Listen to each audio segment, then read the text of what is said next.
Small business with Uplyft Capital. What's up, y'all? Abel here with Uplyft Capital, and you are now tuned in for another episode of Small Business Stories with Uplyft Capital.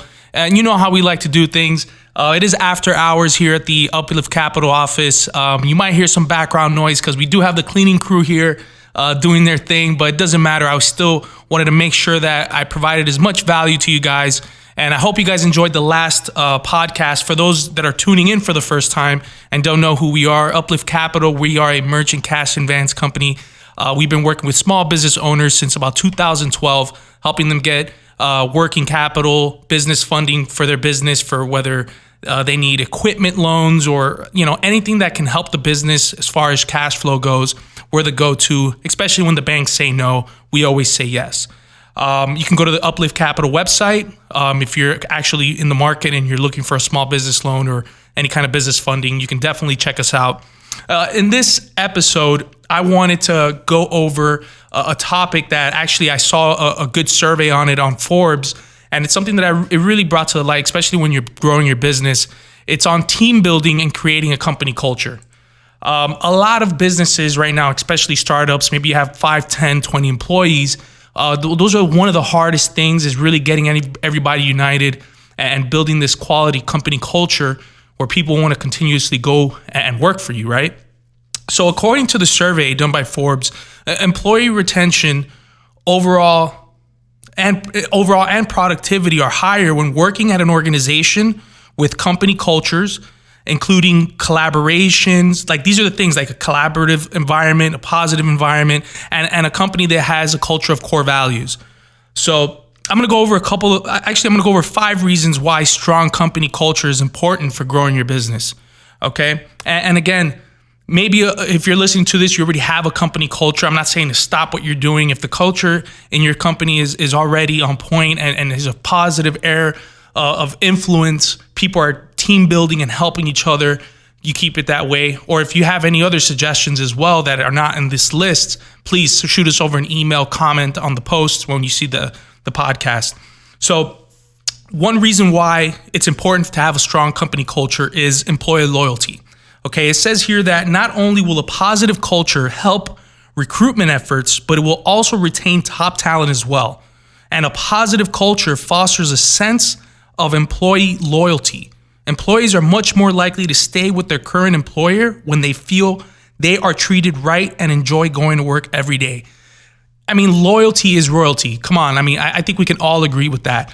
When building a solid culture, it will help keep employees loyal to the movement. Because as a business owner, you're busy. You got a lot of things, the finances, hiring, firing, trying to maintain this positive culture in your business and making sure it doesn't go, it doesn't go sideways. So when you're hiring people and, that they feel that there's a solid culture. I mean, I know when I started working here at Uplyft, the reason I even told the founder one time, I'll never forget this. I told, Mike, I'm not leaving this company. You're going to, like how Jordan Belfort says, I'm not leaving. Hey, I'm not leaving this company because I love the culture. I love what you built here. I feel at home, like I can actually wake up in the morning, have my cup of coffee and say, hey, I'm going to go to work today because I actually enjoy being there. So, definitely he has my loyalty. And when you create that culture, you're definitely going to build employee loyalty. Now, here's another reason why it's important: work performance. A strong company culture has been linked to higher rates in productivity. And it's because employees tend to be more motivated and dedicated to employers who invest their time or their efforts in their well-being and their happiness. So if you're a business and you're not really creating these, scenarios where people feel a little more like, hey, we are interested in your well-being, because if you're not doing well, you're not going to produce the results and we're going to have to let you go. So doing things where suggesting to employees, hey, health, having meetings, and in these meetings, give them advice on how to be more healthy, have a healthier lifestyle, suggest diets, right? These are things that in a company culture, and I know a lot of companies do that. I mean, I'm not trying to go extreme, like getting your employees a gym membership. I mean, if you're in the position to do it. But I know that for a fact, work performance helps when you invest in their well-being, because if they're on point, their performance is going to be on point, and the overall result and execution is going to be on point. Here's another reason why, and I'm going to kind of go through it as quick as possible. Providing meaning. That was very interesting when I saw it in the article. Meaning and purpose are more important in the workplace now than ever. A majority of employees crave meaning and purpose in their work. Without it, job satisfaction takes a major hit. And companies certainly can't build a culture without any meaning behind its work. So creating a mission statement and core values and communicate these to the employees, give employees specific examples on how their roles can positively impact the company and its clients. So giving people meaning is very important, because sometimes I sit down, fortunately, we have a great culture, but, when you remind us why we're here, why our mission, our whys, you get connected to the why, it gives you meaning. So every day you go to work, it's not like I'm doing all this for nothing. You're actually doing for something. There's a meaning behind why you have to be up at work at 9 o'clock. There's a reason why you have to make at least 100 calls a day. There is a reason why you should only take an hour lunch, all right? Because there's a lot of things that need to get done so you can positively impact your clients, which is going to, in the end, result your efforts on your paycheck. So when you provide meaning, and it could be money, if it's financial meaning, that's great. Whatever the company culture is, there's a solid meaning behind it. People are going to work, and they're going to definitely be loyal. Here's another one that also works in conjunction with that, which is creating goals. No organization can have a corporate culture without clear goals in place. Employees should gather with their team to create goals and objectives that everyone can work towards. Creating a company goal brings employees together and gives everyone something specific to work towards other than a paycheck, which really goes also with the meeting. When you have a goal, I know that one thing that works for me is I have my monthly goals. I break it down in my bi-weekly goals. Then I break it down in my weekly goals. And then I have my daily goals. So every day I'm working towards something. And it's also, fortunately, here at Uplyft as well, and other businesses and organizations. And I'm very big into self-development and time management. But when you're setting goals, you kind of might get in a little autopilot, because you have things to get done and you have a clear picture. So that also definitely helps productivity in creating goals. And here's the last one. Foster social connections. Very big in the workplace when you're trying to build company culture. Workplace relationships are an essential element of positive company culture. When employees barely know their colleagues and rarely interact, there's no possible way for a strong culture to grow. Leaders need to provide employees with opportunities for social interactions in the workplace. Consider weekly team meals, happy hour excursions, or even a book club to get things started.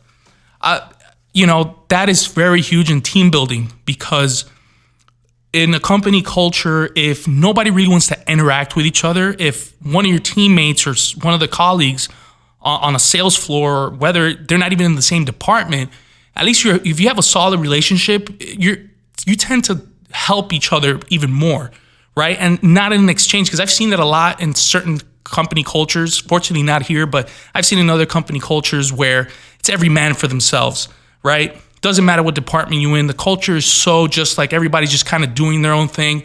So if you even want to ask for help to get something done, you don't even know, you don't want to ask anyone. You're going to shoot, I'm going to have to figure this out on my own. And maybe trying to figure that out on your own took you 30 minutes instead of communicating with one of your colleagues that might have been there longer, or you have a relationship, they would have told you, hey, listen, this can be done in 5 minutes, instead of trying to figure it out on your own. And it's not your fault. It's the company culture that if, you're not building these solid relationships with your colleagues, it could definitely hurt the environment. So, doing fortunately the other day, if you could go to our Instagram, you'll see that we had we just had a recent birthday, because we celebrate all of our victories together and our birthdays. And we've also had a potluck for Thanksgiving. So you see the whole crew, the whole team there enjoying lunch. Fortunately, it was covered by the company. And those things really had everybody sitting down, kind of, hey, how have you been doing this week? How are your goals? Have you been, anything I can do to help? So when you create those scenarios, it's just like any kind of social, you go to a nightclub or you go to a bar, right? You're not just going to go there and just kind of not mingle. When you communicate and figure out everyone's kind of lingo, what you can do to help, it'll definitely help the productivity. So guys, those were the 5 things that can definitely help the company culture. Make sure that, it'll create employee loyalty, work performance, providing meaning, creating goals, and foster social connections. I'm definitely going to probably post a blog about this same article from the same article. I'm just going to kind of reword it the way I did here, just so you can guys see it as well. Maybe read through it. Maybe there's some value there when you guys are in this team building process. All right, guys. Hope you guys enjoyed this podcast. Any other topics you guys want us to talk about, please let us know. We're always open. And make sure you follow us on social media. We're on Facebook, Uplyft Capital, and Instagram at Uplyft Capital. And if you want to send us over an email, you can send it over to marketing@uplyftcapital.com as well. All right, guys, your boy Abel here, straight from the studio. See you guys on the next podcast. Hope you guys enjoy. With Uplyft Capital.